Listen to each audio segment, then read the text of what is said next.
যুক্তরাষ্ট্র ও ইসরায়েলের বিমান হামলার কারণে ৬ সপ্তাহ বন্ধ রাখার পর বাণিজ্যিক জাহাজ চলাচলের জন্য হরমুজ প্রণালী খুলে দিচ্ছে ইরান। ইসরায়েল ও লেবাননের মধ্যে বৃহস্পতিবার রাতে কার্যকর হওয়া ১০ দিনের যুদ্ধবিরতি চলাকালে প্রণালীটি খোলা থাকবে।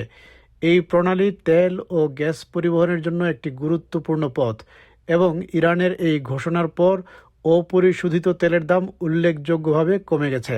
এর আগে যুক্তরাষ্ট্র ও ইসরায়েলের হামলার জবাবে ইরানি বাহিনী উপসাগরে ছেড়ে যাওয়া তেলবাহী ট্যাঙ্কার ও অন্যান্য জাহাজে হামলা চালায়, যার ফলে তেল ও গ্যাস পরিবহন ব্যাহত হয় এবং বৈশ্বিক বাজারে বড় ধরনের অস্থিরতা সৃষ্টি হয়। তবে হয়তো এখন আর তা থাকবে না।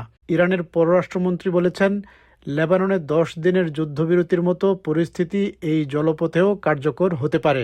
লেবাননের যুদ্ধবিরতির সঙ্গে সামঞ্জস্য রেখে তিনি বলেন, যুদ্ধবিরতির অবশিষ্ট সময়ের জন্য হরমুজ প্রণালী দিয়ে সব বাণিজ্যিক জাহাজ চলাচল সম্পূর্ণভাবে উন্মুক্ত ঘোষণা করা হলো। তবে তিনি ইঙ্গিত দেন, জাহাজগুলোকে ইরানের ভাষায় সমন্বিত পথ ধরে তাদের উপকূলের কাছ দিয়ে চলতে হতে পারে, যা দক্ষিণ পাশে পাতা মাইন থেকে তুলনামূলক নিরাপদ হতে পারে। হরমুজ প্রণালী খুলে দেওয়ার জন্য সামাজিক মাধ্যমে ডোনাল্ড ট্রাম্প ইরানকে ধন্যবাদ জানিয়েছেন।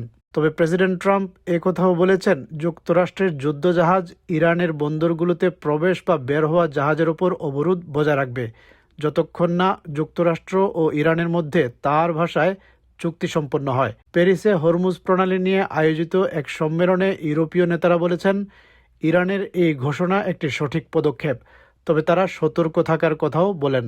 We welcome the announcement that was made during our meeting, but we need to make sure that that is both lasting and a workable proposal.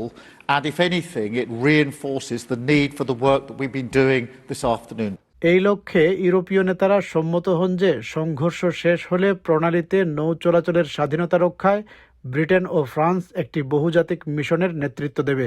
প্রণালীটি খোলা হলে উপসাগরে আটকে থাকা হাজারো নাবিক ও জাহাজের জন্য একটি বড় স্বস্তি বয়ে আনবে, যাদের অনেকেরই খাদ্য ও জ্বালানি সংকট রয়েছে।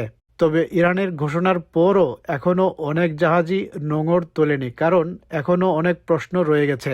জাহাজ কোম্পানিগুলো কি এই পথ ব্যবহার করার ঝুঁকি নেবে? তারা কি এর জন্য ইন্স্যুরেন্স সুবিধা পাবে? আর ইরান কি জাহাজগুলো পরিদর্শন করবে এবং টোল আদায় করবে?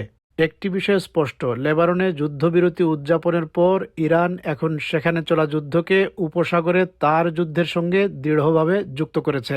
ডোনাল্ড ট্রাম্প বলেছেন, তিনি ইসরায়েলকে লেবাননে আর বোমা হামলা করতে নিষেধ করেছেন।